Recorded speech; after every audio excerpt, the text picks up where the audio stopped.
everyone, welcome back to my channel. So today we are going to talk about the books that I read in the month of March.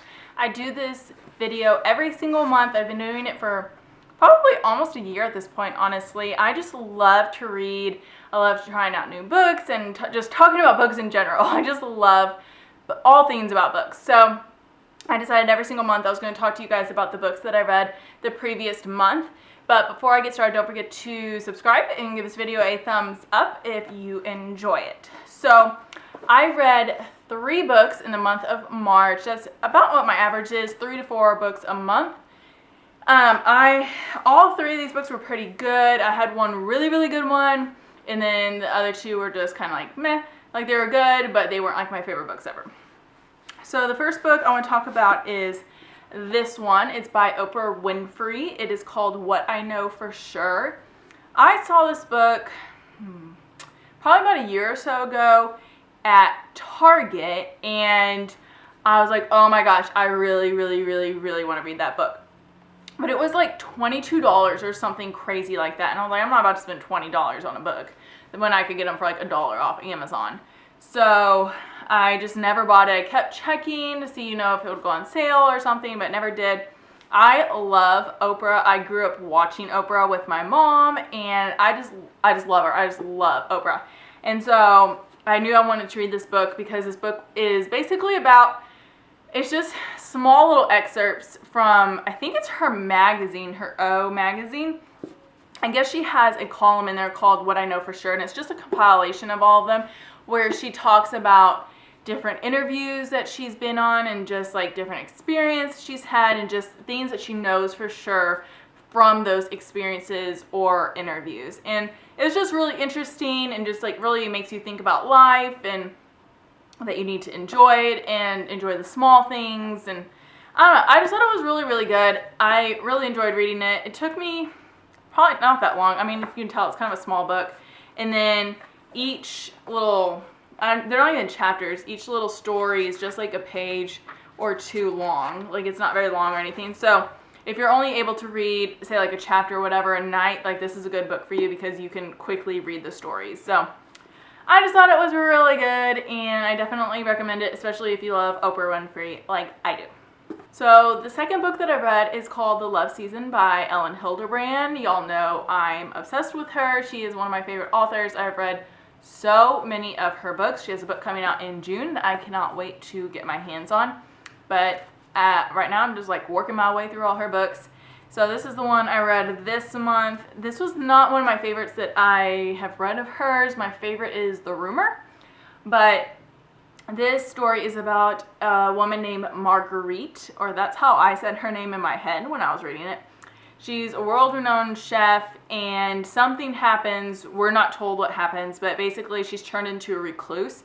She just stays home. She doesn't like to go out, and people are just like, what happened to her? Like, where did she go? And like, of course, all these stories are going around. She went crazy and tried to kill herself and all this kind of stuff. And basically, Marguerite's goddaughter, Renata, I don't know how I said it in my head. I think I called her Renata. Anyways, calls her out of the blue and says, hey, I'm coming to Nantucket and I want to meet with you. And Marguerite has not seen this girl in like over 12 years. I want to see, it's been, 14 years. She's not seen her in 14 years since the girl's mother passed away. And the girl's mother was Marguerite's best friend. And so we don't know what has happened to Renata's mom until more towards the end of the book, and like what the story is. Basically, it's all leading up to what happened to her mom, because that is the reason why Marguerite had turned into a recluse and just shut everything down. It's the reason why her and Renata have not seen each other in 14 years, because her and her dad, Marguerite and Renata's dad, got into a huge fight, and that whole thing's a whole nother story, and it's about how they all met, and it was pretty good. Yeah, like I said, it wasn't my favorite book of hers that I've ever read. Her books are just quick, easy summer reads. So if you're looking for like a beach read, summer read, get something from Elin Hilderbrand. They're all good. They're all easy to read. They're funny. They make you so hungry because either the person's a chef or whoever the main characters are just like cook amazing, delicious food. And she actually sometimes puts the actual recipes that she's talking about in the book, like in the back of the book. And yeah, it just makes you hungry. You're like, oh my gosh, that sounds so good right now. So just FYI when you read this that you might get hungry. Anyways, I think I gave that book like 3 stars or something on Goodreads.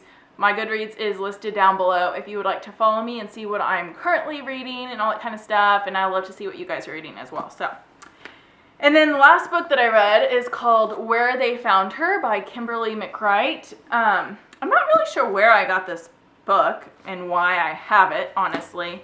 I have so many books that I just get and then I'm not sure where I heard like the names of them and why I got them, but basically this is kind of like a thriller. It's very similar to books like Gone Girl, if you've ever read that book, or The Girl on the Train. It's dark like those books are and have twists like those books have. This was a really good book. It just sucked me in pretty quickly. It is told by 3 different characters. It's told by a journalist who is new to town. It's told by she's in high school. I want to say she's like 16 maybe.